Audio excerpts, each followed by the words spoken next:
Dear Canada, my name is Alicia Fox and I am Canadian. I used to be really proud to declare that about myself, and it used to mean really great things on the world stage, but now, not so much.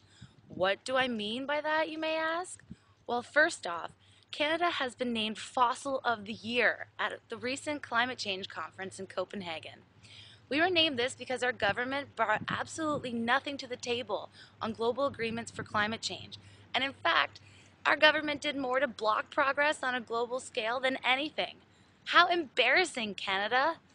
Second is, of course, our highly guarded tradition of commercial sealing, the Great Canadian Seal Hunt. What a shame.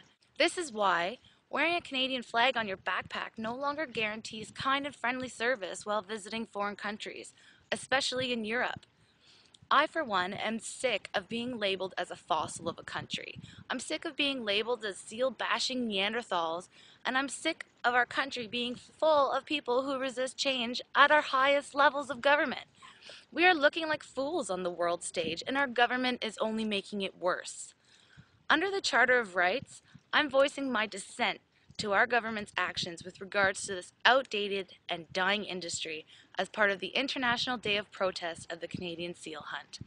Let me first state that I am not part of any animal rights group. No, I'm not with PETA, and no, I'm not asking for donations. I am a Canadian taxpayer. I have a voice, I have a vote, and I have the right to oppose the actions of our politicians. This is how our tax dollars are being spent. There are two hunts in Canada. The commercial seal hunt accounts for 97% of the seals killed. The other 3% are killed by the Inuit Indigenous hunt. They have separate quotas, making them two hunts altogether. Our government is trying its best to confuse the two very different seal hunts in Canada. They are hiding behind the natives and trying to confuse you. Why? Because if any politician opposes the hunt, they would stand to lose the 7 seats held by Newfoundland in Parliament.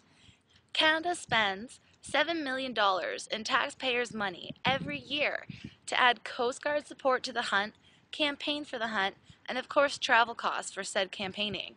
Last year's hunt only brought in $1 million and accounts for less than 1% of Newfoundland's total economy. The appeal to the World Trade Organization to overturn the European Union ban is estimated to cost another $10 million. I'm going to start with a recap of what has happened over the last year or so with regards to the seal hunt in Canada.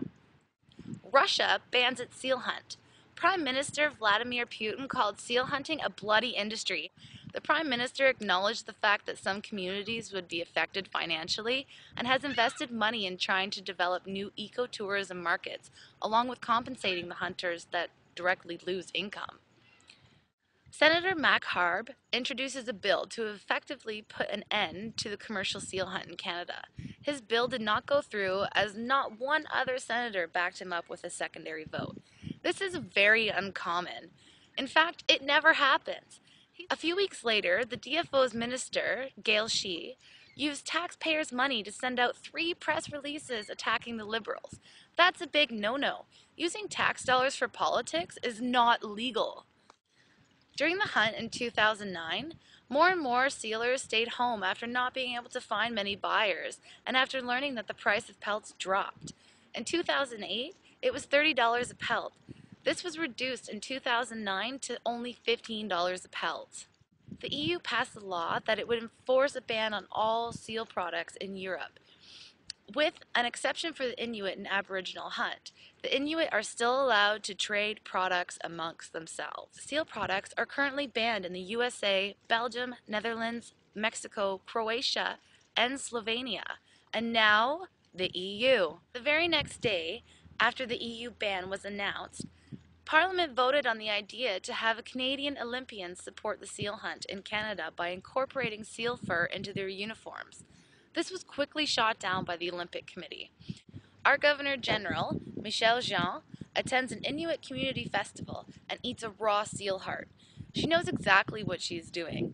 First and foremost, it's a snub to the EU. Secondly, it's time to start the campaign to confuse the two hunts. It's propaganda, people. Stephen Harper and cabinet ministers Eat seal meat on a trip to Rankin Inlet. The media is told that seal meat will now be available on the Parliament menu.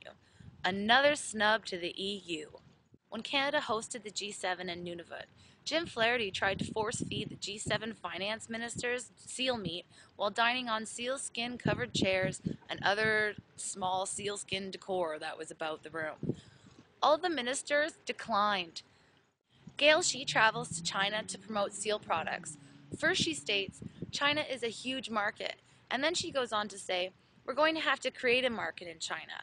Well, which is it, Minister? Is there a market or is there not? The Minister of the DFO is pied by a member of PETA during a press conference because of the seal hunt.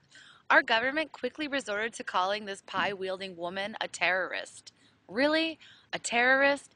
What she did was wrong, but a pie in the face has no comparison to a suicide bomber. Senator Céline Hervieux-Payette travels north to promote her Universal Declaration for the Ethical Harvest of Seals. The document simply recaps regulations that are already in place in Canada.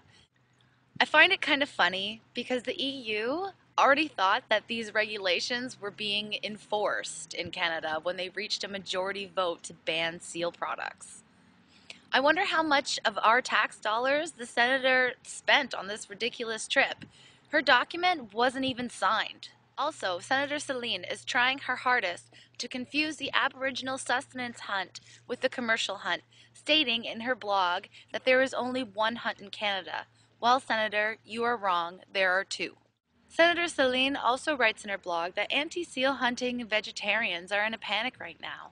She thinks that we're panicking because of all the progress that she's making.